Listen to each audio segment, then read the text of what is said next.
আসসালামু আলাইকুম বন্ধুরা, অনেকেই প্রশ্ন করতেছেন এই ভাতা কবে দিবে, ওই ভাতা কবে দিবে। আমি কিন্তু অলরেডি আপনাদের পোস্ট, রিলস এবং ভিডিও আপলোডের মাধ্যমে জানাইতেছি যে টাকাগুলো দিতেছে, টাকা দেওয়া চলমান আছে। যে কোনো মুহূর্তে আপনাদের টাকাগুলো আপনাদের অ্যাকাউন্টে ঢুকবে। তারপর আপনারা এক প্রশ্ন করতেছেন বারবার, প্রতিবন্ধী ভাতা কবে পাবো, বয়স্ক ভাতা কবে পাবো, বিধবা ভাতা কেন দিতেছে না। ভাই, টাকা কি আমি দিতেছি? টাকা দিতেছে সরকার। সরকারের যে একটা সিস্টেম আছে বা নিয়ম আছে, সেই নিয়ম ফলো করেই কিন্তু টাকাগুলো দিতেছে। একটা বিষয় লক্ষ্য করেন, আপনারা যদি দায়িত্ব দেওয়া হয় যে 64টা জেলার সকল মানুষের টাকা আপনাকে একদিনে দিতে হবে, আপনি কি পারবেন? একজনের পক্ষে বা একদিনে কিন্তু কারো পক্ষেই সম্ভব না। ঠিক আছে? তো যেহেতু এটা সরকারি নিয়ম অনুযায়ী টাকাগুলো দিবে। আমি যতই কান্নাকাটি, যতই চিল্লাচিল্লি করি, কোনো কিছুতে কিন্তু লাভ হবে না।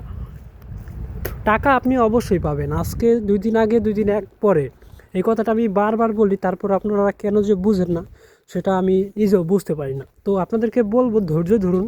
যেহেতু টাকা আপনার প্রাপ্য, টাকা আপনার অ্যাকাউন্ট সব কিছু ঠিক আছে, যে কোনো মুহূর্তে আপনার অ্যাকাউন্টে টাকা চলে যাবে। তো বিষয়টা অবশ্যই মাথায় রাখবেন যে আপনার টাকা কেউ নিতে পারবে না যতক্ষণ পর্যন্ত আপনি কারোর সাথে পিন নাম্বার, ওটিপি শেয়ার করতেছেন। যদি পিন নাম্বার, ওটিপি শেয়ার করেন, তাহলে মনে করেন আপনার অ্যাকাউন্টে দেখবেন টাকা আসছে, কয়েক সেকেন্ডে চোখের পলক ফেলানোর পরপরই দেখবেন টাকা উধাও। তো সবসময় এটা মাথায় রাখবেন, পিন, ওটিপি কারোর সাথে শেয়ার করবেন না। আর সবসময় চেষ্টা করবেন নিজে সতর্ক থাকার এবং বাকিদেরকেও সতর্ক রাখার, কারণ এখানে সতর্কতা অবলম্বন করা কিন্তু প্রত্যেকটা ভাতাভোগীর জন্য বাধ্যতামূলক। কারণ আপনি যদি একটু গাফিলতি করেন, আপনার একটু গাফিলতির কারণে কিন্তু আপনার টাকাটা কিন্তু হ্যাকার বা প্রতারক চক্রের কাছে চলে যাবে। তো বিষয়টা মাথায় রাখবেন আর আমাদের সাথে কানেক্ট থাকবেন। আমরা সবসময় চেষ্টা করি সঠিক ইনফরমেশনটা সবার আগে দেওয়ার জন্য।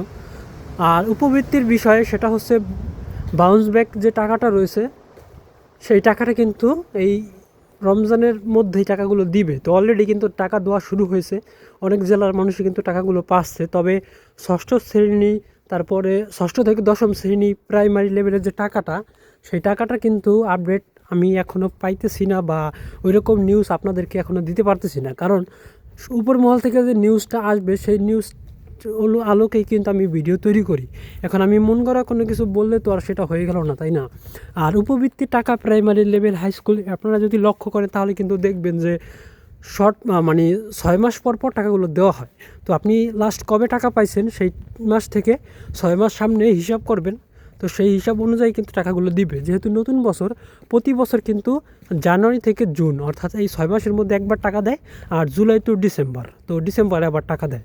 তো এখনও কিন্তু জুন মাস আসে নাই। তো সবে মাত্র জানুয়ারি, ফেব্রুয়ারি, মার্চ মাস চলতেছে। তো সেই হিসাবে আমরা কিন্তু বলতে পারি যে জুন মাসে টাকা পাওয়ার সম্ভাবনা। তারপরও যদি মনে করেন সরকার দেয়, তাহলে সেটা হলো তাদের ব্যক্তিগত বিষয়। তো আমার কথা আশা করছি আপনারা বুঝতে পারছেন। তো ভিডিওটা কোন জেলা থেকে দেখতেছেন সেটা জানাতে পারেন, আর কোন জেলার টাকা পান নাই সেটাও জানাতে পারেন। তবে সবাইকে রিকোয়েস্ট করব, আগে ভিডিওটা দেখবেন। ভিডিওটা দেখার পরে যদি মনে করেন আপনার এই ভিডিওর মধ্যে আপনার প্রশ্নের উত্তর নাই, তখন প্রশ্ন করতে পারেন। একই প্রশ্নের উত্তর বারবার দিতে কার কাছে ভালো লাগে বলেন? তো যাই হোক, বেশি কথা বলে ফেললাম। সবাই ভালো থাকবেন, সুস্থ থাকবেন, আর নিয়মিত ভিডিও পেতে আমাদের সাথে কানেক্ট থাকবেন। তো এই প্রত্যাশা রেখে আজকে বিদায় নিচ্ছি এখানে। আসসালামু আলাইকুম।